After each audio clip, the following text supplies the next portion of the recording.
एक बार क्या हुआ, भगवान श्री कृष्ण द्वारिका में थे उन दिनों, उनके उदर में शूल, सिर में शूल, बड़ी पीड़ा, कभी पेट पर हाथ रखें, कभी सिर पर हाथ रखें, भगवान दुखी, दर्द से परेशान, बड़ी पीड़ा।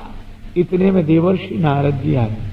भगवान तो बड़े लीला विहारी हैं, कौतुकी हैं, हमेशा तो मुस्कुराकर स्वागत करते। नारद जी सुनाओ नारद, आज हम बड़े। नारद जी ने कहा क्या हुआ प्रभु, क्या? सिर दर्द बहुत जोर से, अब तो बहुत बहुत असह्य पीड़ा हो रही। नारद जी बोले महाराज अब आप ही सर्व समर्थ हो, तो आप ही उपाय बताओ, आप उपाय बताओ कैसे यह पीड़ा दूर हो। भगवान ने कहा बहुत आसान उपाय है। क्या? किसी भक्त की चरण धूल मिल जाए, उसे हम माथे से लगा लें, सिर से लगा लें, अभी पीड़ा दूर हो जाएगी। ऐसा? हाँ। नारद जी बोले आपकी कृपा से मैं सर्वत्र बड़ी तीव्रता से आता जाता हूं, अभी जाता हूं, लेकर आता हूं। किसी भक्त से चरण धूल, भक्तों की कोई कमी है क्या?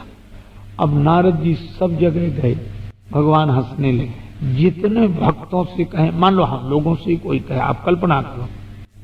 नारद जी ने कहा मैं, अरे प्रभु आइए आइए, आप संत हैं महाराज, भगवान से भी अधिक संत की महिमा, आपका दर्शन हुआ, हमारे लायक कोई आज्ञा करो। अरे भगवान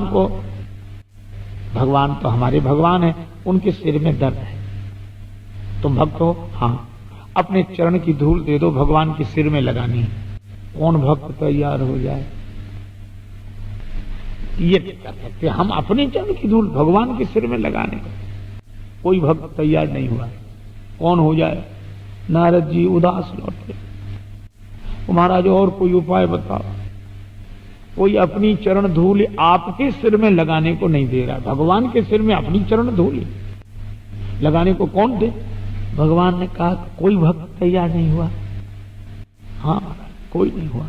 भगवान ने धीरे से कहा तुम भी तो हमारे भक्त हो, चरण बढ़ाओ आगे, तुम न दो, हम ही तुम्हारे चरण की धूल। नारद जी कांप गए। भगवान कैसी बात करते हो, अपनी चरण धूली और ये। भगवान बोले तब तो निराशा ही हाथ लगेगी। नारद जी बोले हाँ निराशा, आपके भक्त की पहचान ही है जो अपनी चरण धूले आपको सिर में लगाने को न दे, तभी तो भक्त है। भगवान ने कहा कि हाँ भक्त तो हो, एक काम करो, क्या अब तुम वृंदावन चले जाओ और गोपियों से कहना। नारद जी बोले ठीक है, वहां भी जाता हूं। गोपियों के पास गए, गोपियों से कहा कि मैं द्वारिका से आया, हमारे श्री कृष्ण प्रसन्न हैं। नारद जी बोले प्रसन्न क्या, परेशान है, बहुत जोर से सिर दर्द है, कोई औषधि काम नहीं कर रही है। तो नारद बाबा कोई उपाय बताओ। उपाय तो सरल है पर कोई तैयार नहीं होता। हाँ हाँ बोलो। चरण धूल ही चाहिए, किसकी? किसी भक्त की, भगवान के सिर में लगाने के लिए।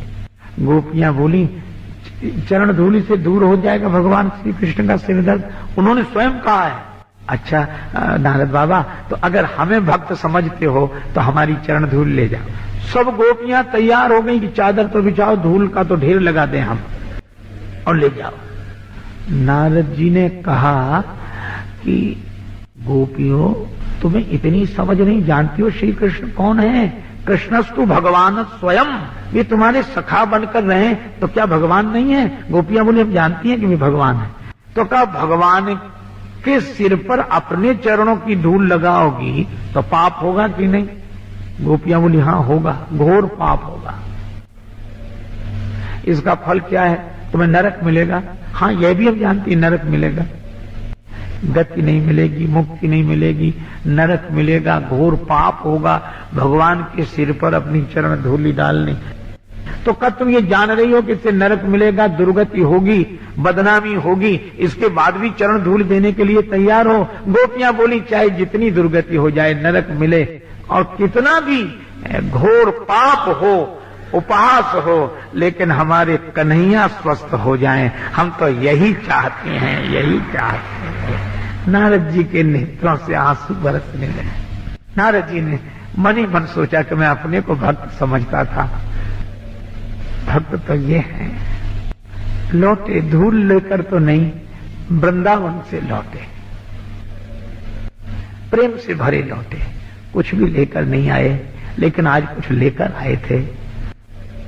भगवान ने कहा कि नारद जी ले आए चरण धूल देने, कोई तैयार हुआ?